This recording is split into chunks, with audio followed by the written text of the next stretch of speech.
The dawn of reckoning. The Grand Magistrate of the Galactic Concordat slammed all four of his appendages onto the conference table, causing the holographic displays to flicker momentarily. His usually composed purple dermis had darkened to an alarming indigo, a sign that even the junior diplomats recognized as extreme distress. "What do you mean, they'd built a warship?" he demanded, voice modulator crackling with the strain of his emotion. "The humans are a quarantined pre-FTL species. They have been blockaded for 3 stellar cycles." Krell, senior intelligence analyst for the Concordat's Terran containment initiative, shifted uncomfortably in his support harness. The memory core in his tentacle trembled as he prepared to project the visuals that had kept him awake for the past 7 rotations. "Respected Magistrate, I regret to inform that our intelligence was incomplete," Krell began, his voice barely above a whisper. "The humans did not merely build a warship, they built this." The memory core projected a 3-dimensional image above the conference table. What materialized caused even the most stoic military advisors to recoil. A vessel of impossible proportions, angular and predatory, its obsidian hull absorbing light rather than reflecting it. Various weapon systems protruded from strategic positions, some recognizable, others completely alien even to the gathered experts. "By the 7 suns," whispered Admiral Voxtilak of the Draconian fleet. "How large is this monstrosity?" 7 kilometers from bow to stern," Krell replied, his voice hollow. "They call it the Vengeance." "Impossible," barked General Zurich of the Palisade military caste. "Their technological level cannot support such construction. Their energy generation capabilities alone were gravely underestimated," interrupted Krell, "as was their ingenuity, their resourcefulness, and most critically, their response to existential threats." The room fell silent as the implications settled over the gathered representatives of the Concordat's leadership. "Perhaps," offered Ambassador Lyria of the Sephiran Collective, her crystalline form glittering under the chamber lights, "we should review how we arrived at this juncture. Many of us opposed the quarantine strategy from the beginning." Krell nodded gratefully at the ambassador. The memory core shifted its projection to display a timeline of human Concordat relations. "First contact occurred 3.7 stellar cycles ago," Krell began. "Ambassador Dorex's diplomatic vessel approached Earth openly, expecting the standard welcome protocol for pre-FTL civilizations. The projection showed the sleek diplomatic vessel hovering over a large human city, lights pulsing in the first contact pattern established over thousands of successful integrations. What Ambassador Dorex failed to consider was that humans had been detecting our observation platforms for decades, developing countermeasures and defense protocols without our knowledge. Their entertainment media had primed them to expect hostility from alien contact. The projection shifted to show human military vessels surrounding the diplomatic ship, weapons trained on its vital systems. Ambassador Dorex, following standard protocol for suspected hostile intent, activated defensive shields and attempted to withdraw to a safe distance to re-establish communication. Krell's tentacle trembled slightly as he advanced the projection. The humans interpreted the shield activation as weapons preparation. They fired primitive nuclear-tipped missiles at the diplomatic vessel, "which could not have penetrated our shields," interjected Admiral Voxtilak dismissively. "Correct," Krell acknowledged. But Ambassador Dorex, in his wisdom, decided to demonstrate Concordat technological superiority by using the ship's deflection beam to redirect the missiles back toward unpopulated areas of the planet. A collective groan emanated from several of the gathered representatives. The humans, Krell continued grimly, interpreted this as an attack on their world. Within hours, they had unified their previously fractious planetary governments into a wartime coalition and declared the Concordat an enemy of humanity. The magistrate's color had begun to return to normal as he processed the information. And then we, in our infinite wisdom, decided to blockade their entire system rather than attempt further diplomatic contact. The Security Council believed isolation would bring the humans to reason, Krell said.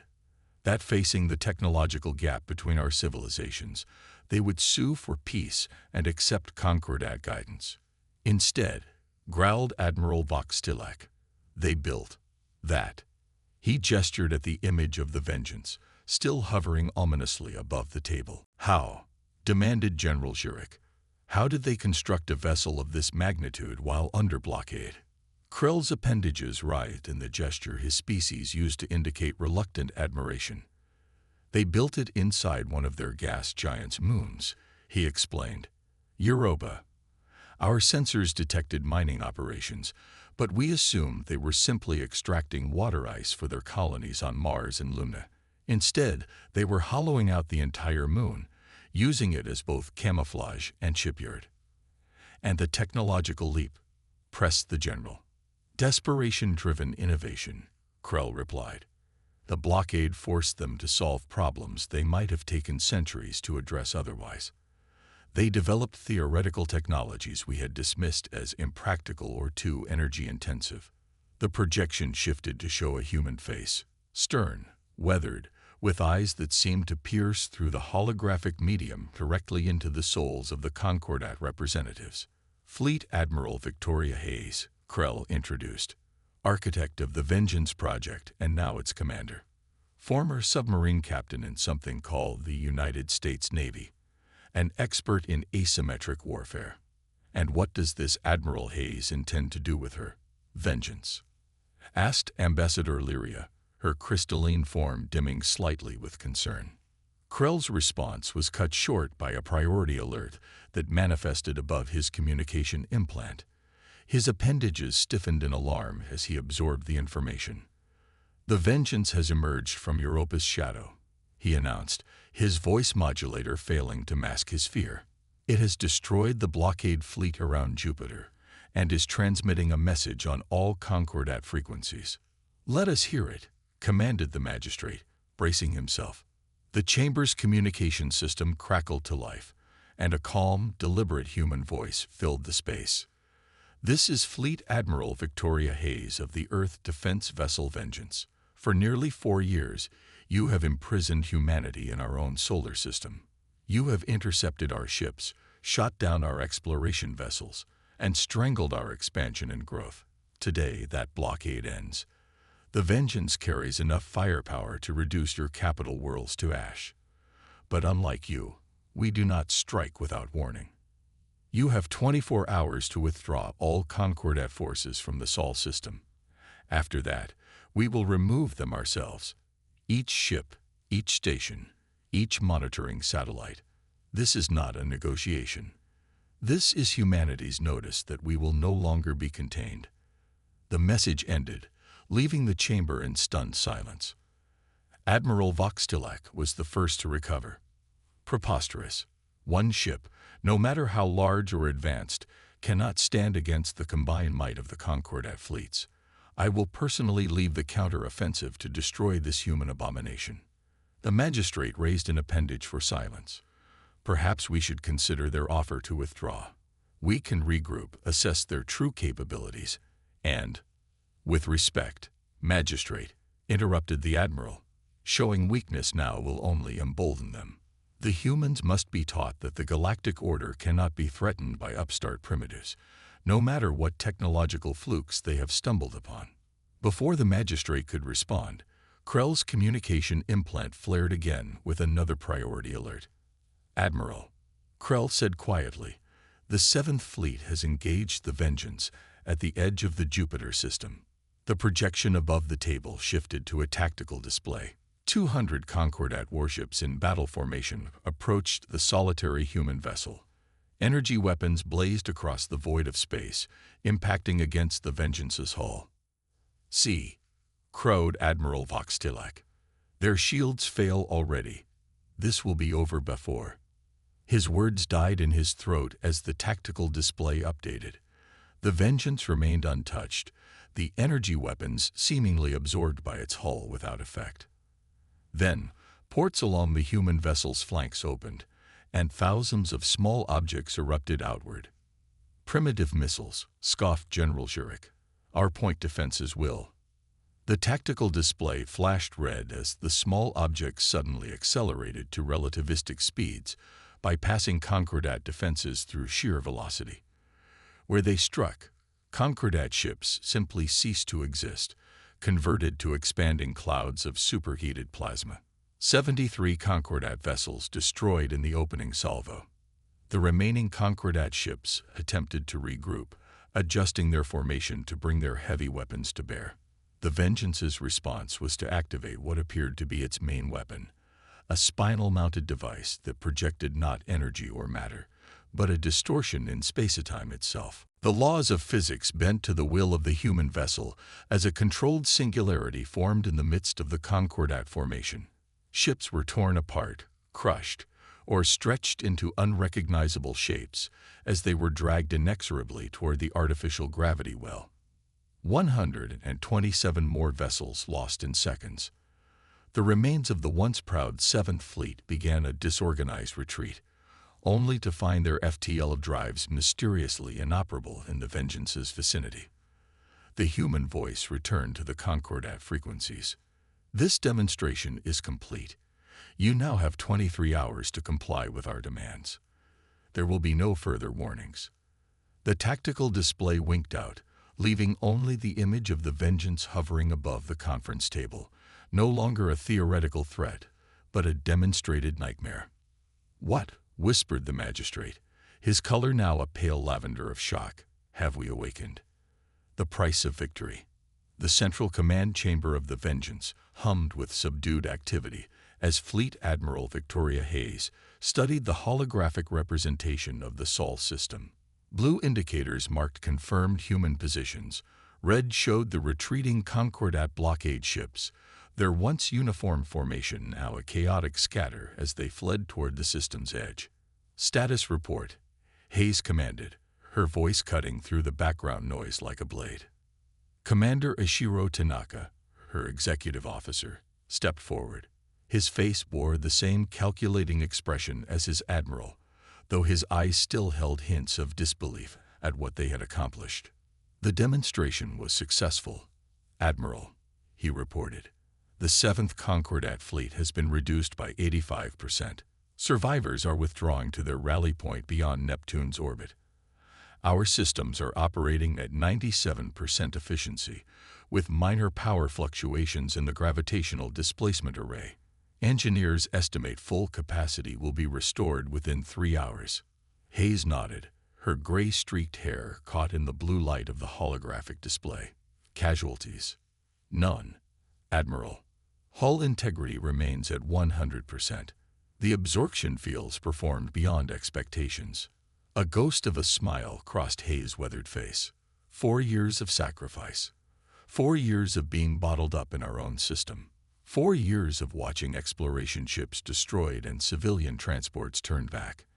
And now, Commander, we have their attention.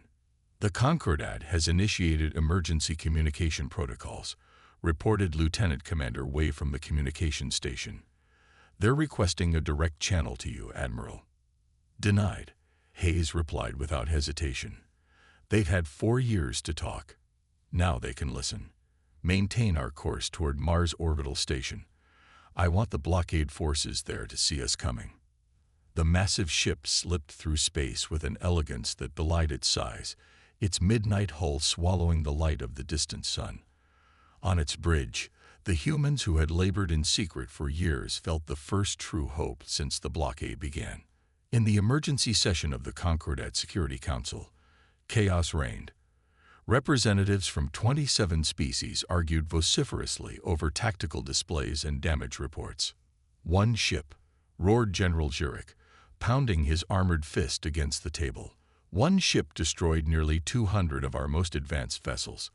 This is not merely technological superiority. This is magic." Krell, still serving as the voice of intelligence analysis, raised a tentacle for attention. "Not magic, General. Science we deemed impractical. The humans have somehow solved the power generation problem that made gravitational weapons and absorption field technology theoretical for us." "How?" demanded Admiral Voxtilek, his scales flushed with humiliation after the loss of his prized fleet. "We believe," Krell said cautiously. They have harnessed antimatter in quantities we considered unsafe and unstable. Our analysis suggests the Vengeance is powered by a controlled antimatter reactor capable of generating energy equivalent to a small star. That's insane, breathed Ambassador Lyria. The containment requirements alone would require technological innovation, we believe centuries beyond their capability. Krell finished for her. Yet they've done it, driven by what they perceive as an existential threat. Us. The magistrate, who had been uncharacteristically silent during the proceedings, finally spoke. We have made a terrible error in judgment. What do we know of this Admiral Hayes? What are her true intentions? Krell activated his memory core once more, projecting the human admiral's service record, pieced together from intercepted communications. Victoria Hayes, age 57 by Earth standards, former commander of submersible nuclear weapon platforms, vessels designed to remain undetected underwater while carrying planet-destroying missiles, expert in stealth operations and asymmetric warfare, lost her bondmate and offspring during the Battle of Luna, when our forces intercepted and destroyed civilian transports attempting to break the blockade.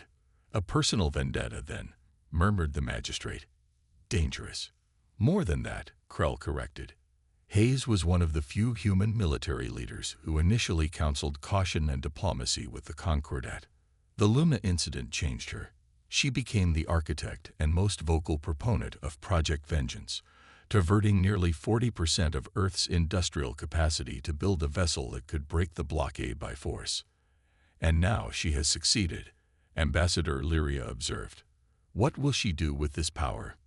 An aide rushed into the chamber, interrupting the discussion. Urgent update. The Vengeance has reached Mars orbit and neutralized our blockade forces there without firing a shot. The human vessel projected some kind of field that disabled our ship's power systems. They're dead in space. And the crews? Asked the magistrate. Untouched, but stranded. The humans are. They're evacuating our personnel to the Martian surface and providing life support resources. Confused murmurs spread through the chamber. They're showing mercy, Ambassador Lyria noted. Perhaps there is room for negotiation after all. Admiral Voxtilak hissed in disagreement. A tactical ploy. They seek to divide us, to make some believe peace is possible while they prepare for total war. I have studied humans extensively, Krell interjected. They are indeed capable of great violence, but also of remarkable compassion, even toward enemies. This action suggests Admiral Hayes may be willing to accept something short of the Concordat's complete destruction. We should test this theory, the magistrate decided. Prepare a diplomatic vessel. Ambassador Lyria, would you be willing to attempt contact? The crystalline being chimed affirmatively. It would be my honor to prevent further bloodshed. On the Vengeance's observation deck, Admiral Hayes stood alone, gazing at the blue marble of Earth, now visible as they completed their triumphant circuit of the inner system. Every blockade station disabled, every Concordat vessel neutralized or driven from Sol, all without a single human casualty since the Battle of Jupiter. The door whispered open behind her, admitting Commander Tanaka. Admiral, sensors detect a small diplomatic vessel approaching under flag of truce. Concordat design, but unarmed. Hayes didn't turn from the viewport. They're earlier than I expected. The demonstration at Mars must have been convincing. Your orders. Allow approach. Security protocols Alpha through Delta. I'll meet their representative in the diplomatic chamber. She finally turned, her eyes reflecting the light of her homeworld. It's time to negotiate the future of humanity among the stars. The crew is calling you the liberator of Earth, Tanaka said quietly. Hayes shook her head. I'm a soldier who did what was necessary. History will decide whether I'm a liberator or just another warmonger who found a bigger stick. Ambassador Lyria had never set foot on a human vessel before. The Vengeance's diplomatic chamber was austere by Concordat standards, yet it possessed a functional elegance that spoke to the practicality of its creators. The walls were a deep blue-gray, reminiscent of Earth's oceans. The only decoration was a large image of the human homeworld, as seen from its satellite, fragile and beautiful against the void. When Admiral Hayes entered, Lyria was struck by how small the human appeared in person, especially for one who commanded such power. Yet there was an intensity to her that transcended physical presence. "Ambassador," Hayes acknowledged with a slight bow. "Welcome aboard the Vengeance." "Admiral," Lyria's crystalline form chimed in response. "I come seeking peace between our peoples before more blood is shed." Hayes gestured to a conference table, taking the seat across from the ambassador. "The Concordat declared war on humanity the moment it imprisoned us in our own system and destroyed our ships without provocation. We have simply developed the means to fight back." "There were misunderstandings," Lyria admitted. "Failures of diplomacy on both sides." "Misunderstandings don't justify a blockade that caused the deaths of thousands of civilians, including children," Hayes replied, her voice hardening. "But I didn't build this ship for revenge, Ambassador. I built it to ensure humanity's rightful place among the stars." "And what place is that, Admiral?" "As equals, not as supplicants, not as subjects, not as a quarantined curiosity, but as equals with the right to explore, colonize, and defend ourselves." Lyria's crystalline form shimmered thoughtfully. "The Concordat has existed for 12,000 years, maintaining peace across 3 spiral arms of the galaxy. Integration is a careful process." "We're not asking for integration," Hayes countered. "We're demanding recognition of our sovereignty and the immediate cessation of all hostile actions against human vessels and interests. We will develop at our own pace, expand as we see fit, and defend what is ours. And if the Concordat refuses, will you unleash the power of this vessel against civilian worlds?" Hayes' expression remained impassive. "We are not monsters, Ambassador, despite what your propaganda might claim. The Vengeance was built to break a blockade, not to commit genocide. But make no mistake, we will use whatever force is necessary to protect our freedom." The negotiation continued for hours, the terms of a new relationship between humanity and the Concordat taking shape. Hayes was unyielding on core principles but pragmatic on implementation. Lyria found herself developing a reluctant respect for the human admiral's combination of iron resolve and diplomatic flexibility. As they neared agreement, an urgent communication interrupted them. Commander Tanaka's voice filled the chamber. "Admiral, emergency situation. Long-range sensors detect a massive Concordat fleet approaching the solar system. Over 1,000 vessels, heavily armed. They'll be within weapons range in 6 hours." Hayes' eyes locked with Lyria's faceted surface. "A backup plan, Ambassador.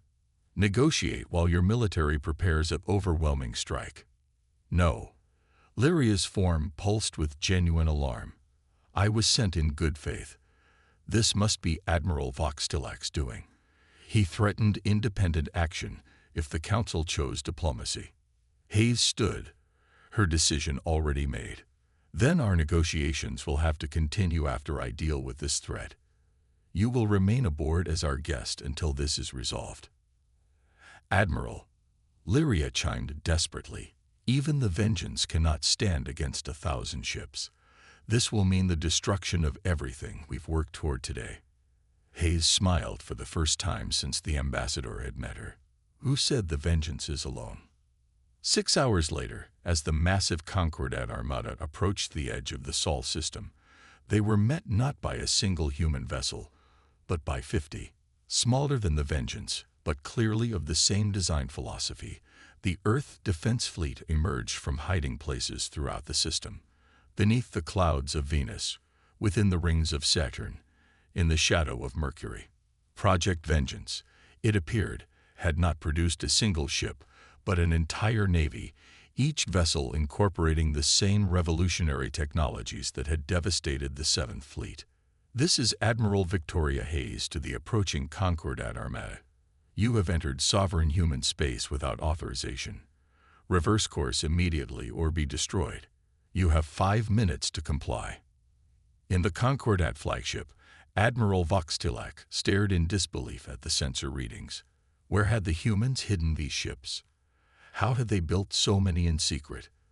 The tactical computers were already calculating survival probabilities, and the results were dismal. "Signal the retreat," he ordered, his pride finally giving way to reality. Full withdrawal from the system. As the Concordat armada turned and fled, the human defense fleet maintained position, a new line in space that declared to the galaxy that humanity would no longer be contained. 1 year later, Krell stood on the observation deck of Concordat Station Alpha, watching as the first official human diplomatic vessel docked. Unlike the utilitarian military designs of the defense fleet, this ship gleamed silver and blue, its lines suggesting speed and elegance rather than war. "Nervous?" asked Ambassador Lyria, who had joined him for this historic moment. "Cautiously optimistic," Krell replied. "The Treaty of Luna has held so far.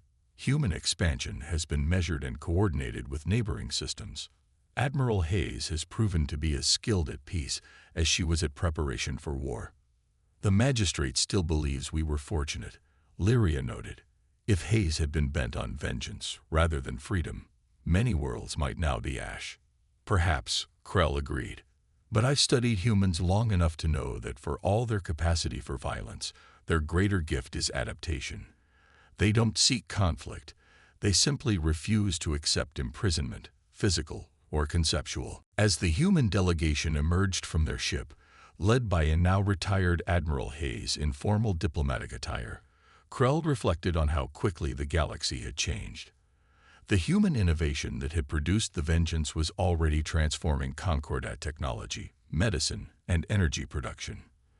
"They would have given us these gifts freely," Lyria said softly, echoing his thoughts, "if only we had asked instead of demanded." "A lesson the Concordat needed to learn," Krell replied, "and one I suspect will remember for millennia to come."